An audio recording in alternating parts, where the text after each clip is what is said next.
C'est aujourd'hui la journée nationale de sensibilisation à la maladie d'Alzheimer. Près d'1 million de Français sont touchés par cette démence. Avant d'en parler avec notre invité, nous allons voir que les pouvoirs publics peuvent avoir un rôle à jouer. La ville de Parthenay, dans les Deux-Sèvres, épaule l'association France Alzheimer au profit des malades, mais aussi des aidants. Reportage Alain Darégrand et Romain Bureau. Comme tous les jeudis après-midi, Robert et Jacqueline Ouvrard se rendent dans cet atelier mémoire à Parthenay.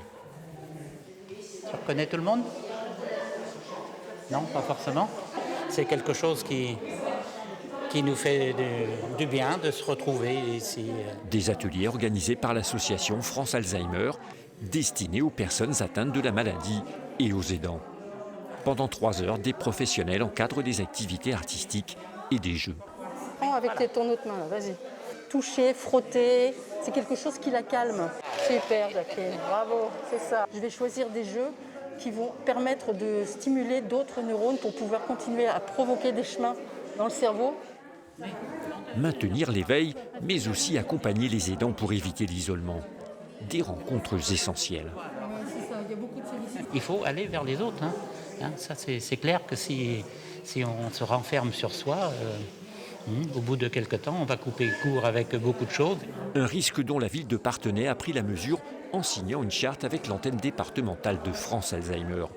Un dispositif pour sensibiliser la population et déculpabiliser les familles en favorisant l'inclusion. C'est faire des actions, c'est faire des équipements sportifs, culturels, où l'on puisse aller avec nos aidés, leur faire découvrir aussi la vie culturelle, sportive, comme tout un chacun. Monte, tu t'installes. On s'organise comme on peut. Vous voyez, je viens chercher la dame qui régulièrement vient sur un café mémoire. Autre initiative à venir, des minibus pour assurer le transport des familles. Une aide précieuse pour les 6 bénévoles de l'association habituellement mobilisés.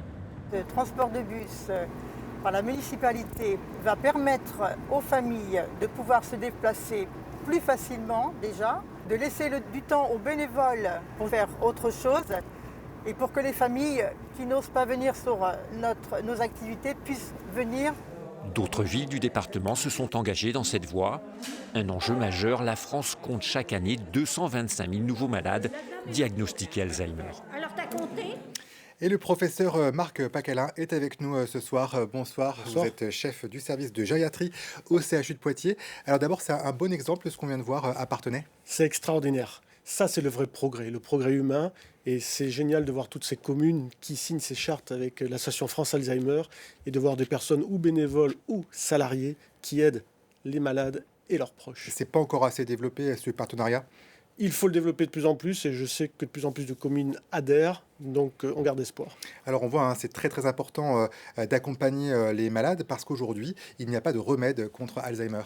Aujourd'hui, la première réponse est la réponse humaine. On l'a vu au travers de ce reportage et on le voit au quotidien avec toutes ces personnes qui s'investissent. On a néanmoins un signal positif pour la première fois qui nous vient de l'autorité de santé américaine, la FDA, qui a accepté la commercialisation d'un médicament depuis juin dernier. Alors quels sont les effets de ce médicament justement? Alors ce médicament, dont l'autorisation est aujourd'hui conditionnelle, est un médicament qui résulte de 2 études avec des milliers de volontaires, bien sûr, et qui a permis de montrer un nettoyage de la plaque amyloïde. La plaque amyloïde, c'est une des lésions qui est maintenant bien connue, qui est responsable de la mort neuronale et des symptômes. Est-ce qu'on pourrait l'avoir bientôt en France? Si la plaque amyloïde a vraiment été bien nettoyée dans ces traitements, en revanche, les symptômes des patients n'ont été que modérément améliorés. Donc je pense qu'il faut probablement que l'Agence européenne prenne son temps. D'ici la fin de 2021, on aura peut-être un premier indice de réponse. Alors en attendant, il faut diagnostiquer la maladie le plus tôt possible. Quels sont les signes principaux? Les signes principaux, d'abord ceux qui sont ressentis par la personne elle-même à un stade très très très précoce. Les uns les autres, on sait quand quelque chose ne va pas. Et donc là, il ne faut pas hésiter à en parler à son médecin traitant pour aller vers une consultation mémoire où une expertise peut être donnée. Trop souvent, le diagnostic est fait à un stade plus avancé.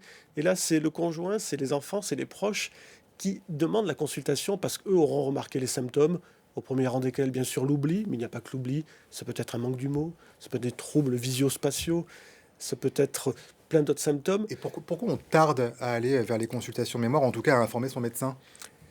Le médecin, il est conscient de cela. Je pense que l'absence de traitement médicamenteux fait que le diagnostic précoce est un petit peu altéré. Mais je crois aussi parce que cette maladie reste un peu taboue, alors qu'elle touche toutes les familles en France désormais. Donc je pense qu'il y a beaucoup à gagner pour le patient et pour son entourage d'avoir un diagnostic précoce, une consultation précoce. Et pour éviter la démence, hein, vous dites qu'il faut faire travailler le cerveau. Comment on fait? Alors la démence, c'est un terme terrible, mais pour éviter que les symptômes s'aggravent, il faut multiplier les activités occupationnelles. De soi-même, on peut avoir recours à tout un tas d'activités, que ce soit des activités physiques, que ce soit des mots mêlés, des mots fléchés, des mots croisés, des jeux de société, j'en passe et des meilleurs. Mais ce qui est encore mieux, c'est l'hétérostimulation, le collectif. Et c'est là où les conjoints, les proches ont besoin de tous ces aidants, de tous ces bénévoles ou de ces personnes salariées qui sont très très aidantes. Il faut rester actif. Merci beaucoup, professeur Marc Pacala, chef du service de gériatrie au CHU de Poitiers. Et si vous voulez aider les scientifiques chez vous, eh bien, vous pouvez faire un don à la Fondation pour la recherche médicale en allant sur son site internet. Ou alors par SMS, vous envoyez le mot « oubli » au 92 300 pour donner 10 € à la Fondation.